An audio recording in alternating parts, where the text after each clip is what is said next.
In 2013, a killing spree would unfold in California that would grip the United States. Deputies say the killer could be anywhere and grab headlines across the globe about it.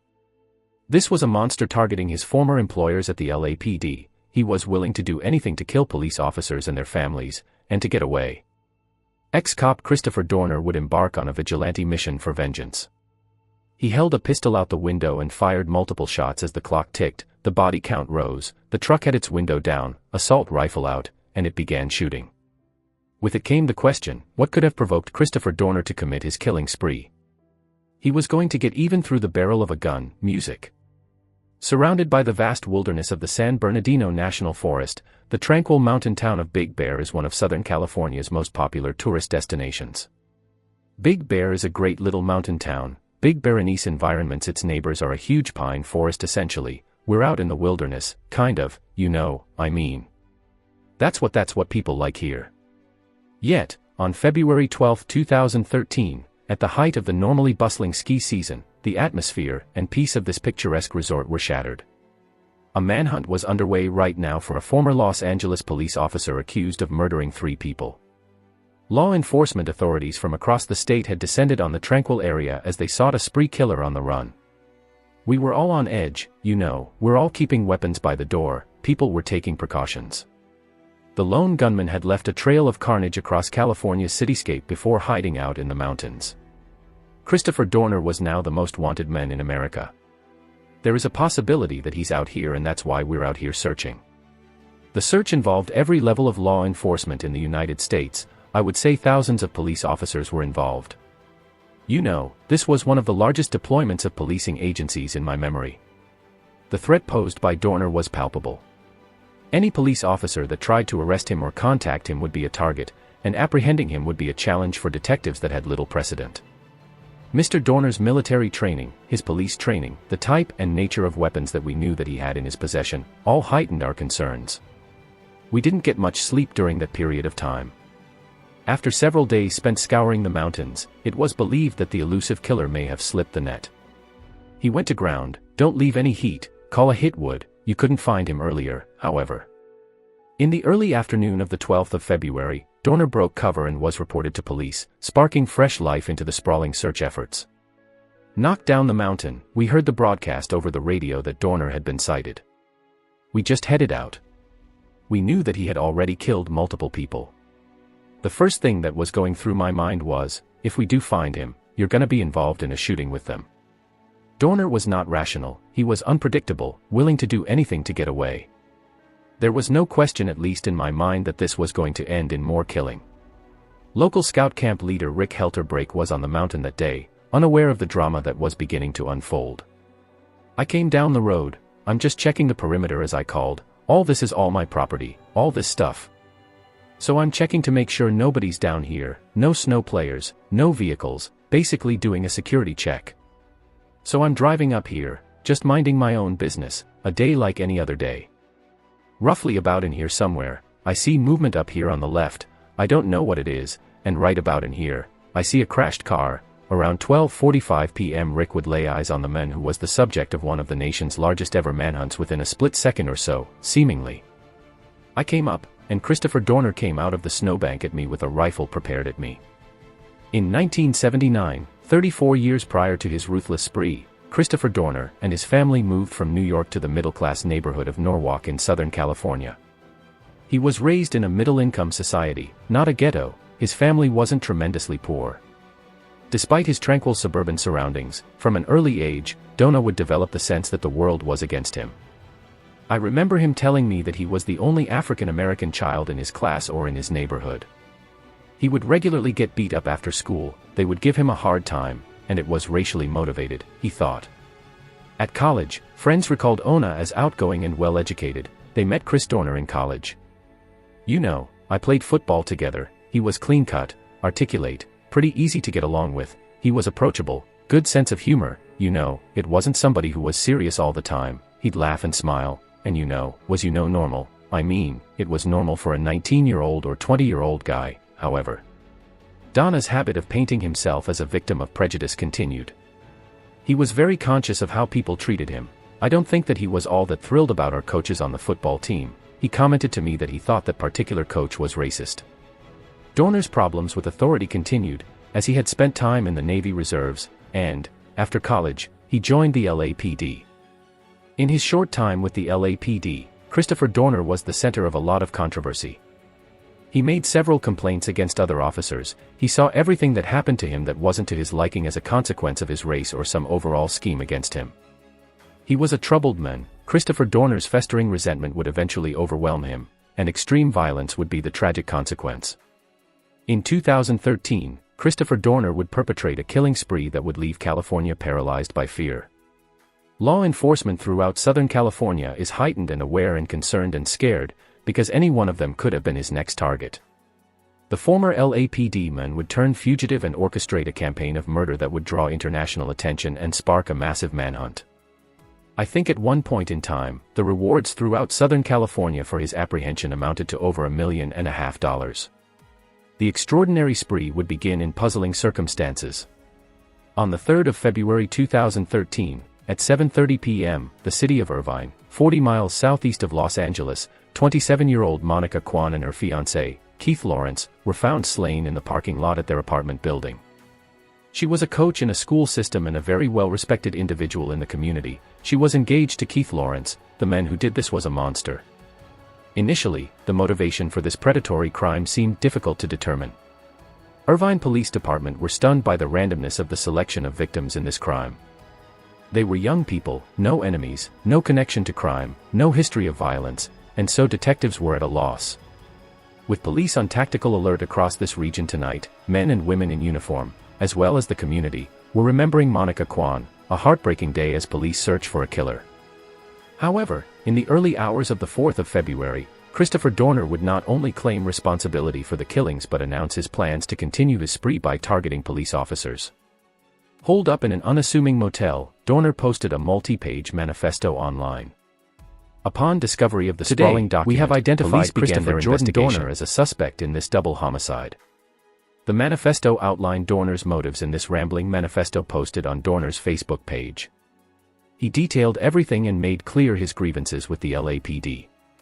Christopher Dorner had a troubled history with Los Angeles Police Department. On his probationary period, his training officer counseled him about his performance. Soon after that, he made allegations of excessive force against her during an arrest. Those allegations were not supported by witnesses or fact, and because of that, Dorner's charges were soon applied against him, and he was terminated from Los Angeles Police Department for being untruthful. He felt that because of his race and law enforcement, that affected his professional career in a detrimental way. He was an injustice collector. He was a person that believed that nothing that ever happened to him was as a result of his own doing. The worst thing about the setbacks for him were because he was a narcissist. It was stripping him of everything that he held true, his identity, his service record. You take that away from a narcissist, then there's nothing left for him to have. Vengeance is a very powerful motivation in spree killing. We see their victims, they see villains, and so they want to get even through the barrel of a gun. Further reading of the sprawling document would uncover Dorner's twisted logic behind classifying Monica Kwan as a legitimate target for his vengeance. Monica Kwan was the daughter of Randy Kwan, an LAPD captain, the individual who had represented him, not prosecuted him, at an administrative hearing during which he was terminated from Los Angeles Police Department. Garner decided to pick them as his avenue for revenge. The circumstances of the young couple's deaths would give investigators a chilling insight into the cold-blooded mind of Christopher Dorner Pearson. It was an ambush, multiple rounds were fired. I doubt that either of them had any time to know what or who was having ever caught very off guard and basically slaughtered, executed. Victims had no opportunity to escape or respond. It was calculated. This was a crime of great brutality. He claimed he was not done and that he was still going to go after other law enforcement officers. The unique threat posed by Dorner's military training and knowledge of police tactics put officers on edge. When Christopher Dorner went on his rampage, every law enforcement agency around was aware of him. We were all on high alert. He had specialized training with weapons. He's aware of law enforcement routines. As the investigation continued, CCTV footage emerged of Dorner dumping weapons in the aftermath of the Kwan and Lawrence murders. Staying one step ahead of the police, Dorner turned the tables on his pursuers, and the hunters would now become the hunted. The 7th of February 2013, 1:45 a.m., Riverside City, California, cab driver Kareem Coyote was working the night shift. The stop sign bike gray truck to blue truck, this guy, he ran the red light. The same moment when I was thinking about this, I saw the police officer. I saw a plot pulling up next to the police. There was a car between them, and that car was Jack Crislin, a local resident who was also in the area. That particular night when I was going my way home was at a red light, and I looked to my right, there's a police officer that pulled up. That's what part. Riverside officers Michael Crane and Andrew Takaya were out working a routine late-night patrol. Mike Crane was a remarkable police officer. He had about 11 years of service. His personal life, he was the father of 2 children, and Caius was a new officer to the Riverside Police Department. Kareem, Jack, and officers Crane and 2 Caius were about to become embroiled in the burgeoning spree. Dorner and I were looking at each other, and then I seen something on peripheral vision on my left-hand side, and I seen a large black male in a truck with an assault rifle at his driver's window, resting on the window instruction. I'm looking to my left, watching him cross my hood, into the driver's side window of this house or squad car. Opening fire on Crane and 2 Caius, Dona would not discriminate when it came to dispatching violence. I had safety goggles on, and I had a grin in my face. It was like he was happy. He didn't feel sorry or anything. First of all, it's not believing what's happening. I couldn't believe it. The driver slept forward, that's all I seen. I never seen a passenger after he shot a police officer. He just left. He didn't kill up, he just like nothing ever happened. No speeding, no nothing, like he did, like he was going home. Any motion, but the officers helpless, their patrol car strafed with bullets. Taxi driver Kareem came to their aid. My feeling was at that moment, you don't have this feeling, you just act. I left my car and went to them. I show the passenger police officer sitting up and Officer Takia, the wounded one. He barely can move, and I told him, what should I do? So he told me the radio by Beretta, and press the button, grab it to his mouth, and he starts to call Ken and Tickle. At all, he cannot even grab the radio, he was wounded so bad. When police support arrived on the scene of the shooting, it proved to be too late for Michael Crane. 2 police officers went to his window, and the troopers made his head like this, that is, he's dead. As the spree now entered its 4th day, Officer Andrew Caius had been left critically wounded following the death of Michael Crane. Christopher Dorner's victims now numbered 3. It's really sad, actually, very sad, especially you have 2 kids. That was his attack on Officer Takas, and Officer Crane was cowardice. It was a blindside. It was suppressed fire. They had no idea he was even in the area. To be murdered for what you do for a living is the height of this prejudice.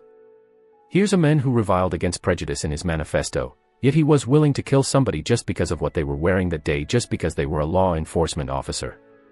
Only hours on from the murder of Michael Crane, Christopher Dorner's spree was to hit the skids, and detectives would soon have him in their sights. We had a full perimeter around the cab, and constant exchange of gunfire, hundreds and hundreds of rounds being shot back and forth. He was like a trapped animal at that point. He was prepared for it, and more than willing to fight. Music. In 2013, California would be struck by a killing spree that would make waves around the world. I think, during that week to 10-day period of time, I would say thousands of police officers were involved. Making his violent intentions public via an online manifesto, Christopher Dorner announced plans to target his former employers at the LAPD. He was going to seek revenge, and then seek revenge in a very violent way.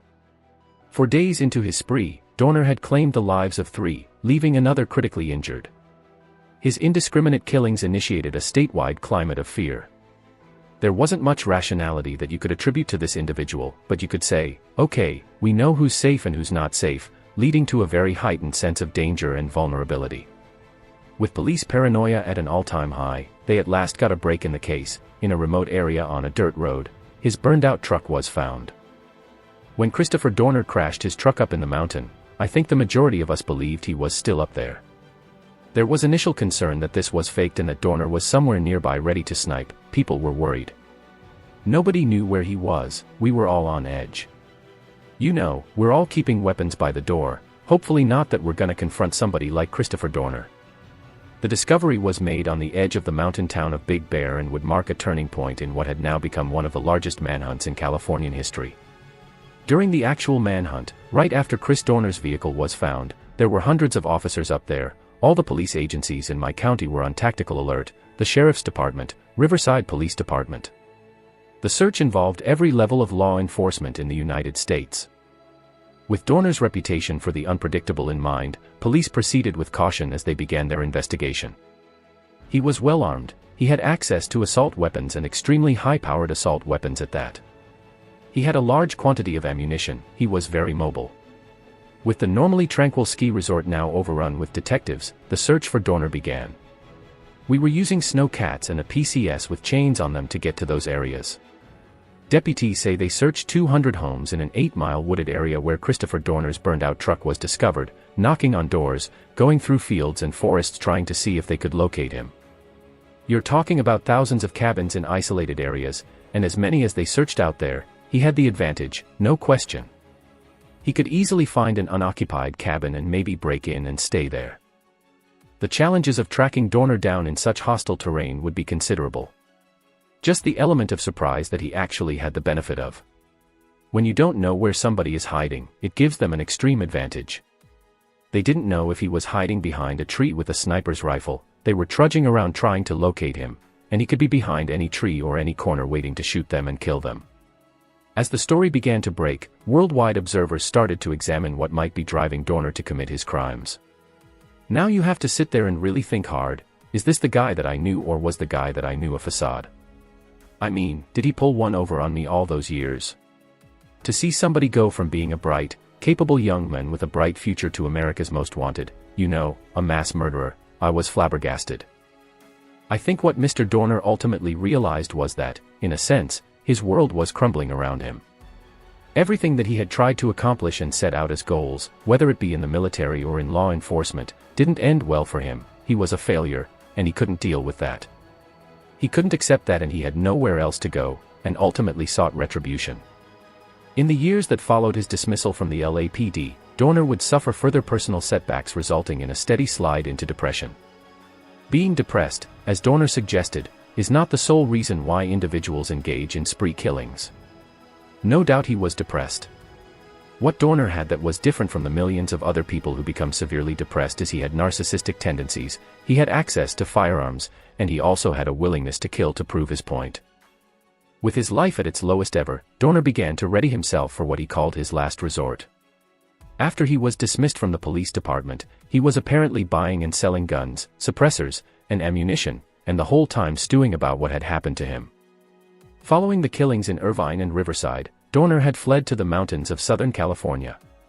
Search parties continued to scour Big Bear for any sign of the fugitive killer, however, their progress was slowed by hostile weather conditions. The SWAT team and more than 120 heavily armed officers had been combing the area for 2 days, the snow slowing but not stopping their search. Locals and authorities alike feared Christopher Dorner may have slipped the net. Other than his burned-out vehicle, we had no specific information that he was still in the Big Bear area. The longer the time passed, more and more people were thinking that he was gone. However, such feelings would prove unfounded. On the 12th of February 2013, at 12:22 p.m., Mountain Vista Resort Big Bear 911 received a call from holiday cabin owner Karen Reynolds. An emergency. What are you reporting? He went into a cabin where a couple had arrived, I guess after he had broken into that cabin, and he held them, tied them up, held them captive. The victims managed to free themselves. They called the authorities and reported that he had taken their car model, music. Those people are very fortunate, they are still alive. With fresh information, 2 officers, Jim Simons and Mike Medici, now had a hot lead on a trail they feared had gone cold. Applause. The suspect left 15 to 30 minutes ago. It took EQP some rope. Our mission was to find Dorner, to find the car he was driving, and to try to outthink him where he was going next. Christopher Dorner made it very clear that we law enforcement officers were his targets, so, yeah, obviously heighten our awareness. While officers Simons and Medici continued to pursue Dorner, unsuspecting local resident Rick Helter would be confronted by the most wanted men in America. Right about in here I see a crashed car, and then I see Dorner coming out of the snowbank right there, right at me. I remember him coming at me, I remember the vest he had, a big ballistic vest on with pockets in it, he's got a gun right at my head. I could tell it was some kind of assault rifle. I go like this, put my truck in park. He says, I don't want to hurt you. Just get out and start walking. I had that sense that I wasn't one of his targets, he wanted to kill cops, and I wasn't a cop. I left the truck roughly in this position right here. I got up and I started walking up the road. You realize you just got confronted by the most wanted man in America, and you know he let me go. After Rick alerted authorities to his encounter with Dorner, the pursuit would hurtle toward its explosive end. The terrain out there was wide open, nothing but trees and snow. You talk about rubbernecking, we had to look in a swivel for him because you didn't know which tree he was behind or what set of rocks he might be behind. We knew he was not gonna go easy, we knew it was probably gonna end up in some type of confrontation involving gunfire, music. San Bernardino Sheriff's deputies Alex Collins and Jeremiah McKay also joined the chase. Jeremiah was very familiar with the Big Bear area. He had been stationed up there as a deputy with the San Bernardino Sheriff's Department, so he was hot on Mr. Dorner's trail. The radio traffic told us to go a direction, which was a right turn for us. Jeremiah went left, and we did make that right turn. According to the radio, we got to the intersection, and that's when we started hearing the gunfire. Shots began to ring out. Deputies Collins and McKay found themselves in the line of fire, music. Alex Collins had taken a shot to the face and 3 others to his chest, arm, and leg. Dorner's crosshairs would then fall on Jeremiah McKay. He turned around, we pulled up and saw Jeremiah on the ground. I saw that Jeremiah McKay was down and he wasn't moving. It appeared that he was dead. Christopher Dorner had claimed another life and had left another officer seriously wounded, music. Staging his last stand, Dorner barricaded himself into an uninhabited cabin, taking aim at anyone in his sights, applause. Mike Medici and Jim Simons would return fire. Dorner started shooting at the deputies pinned down behind their vehicle, automatic fire inbound, so we immediately just started shooting at Christopher Dorner in the cabin, trying to get him to stop firing. All you would hear were thuds basically coming over your head. There was no question in my mind he was not going to just give up or stop. More teams of officers responded. It was a constant exchange of gunfire, hundreds of rounds being shot back and forth.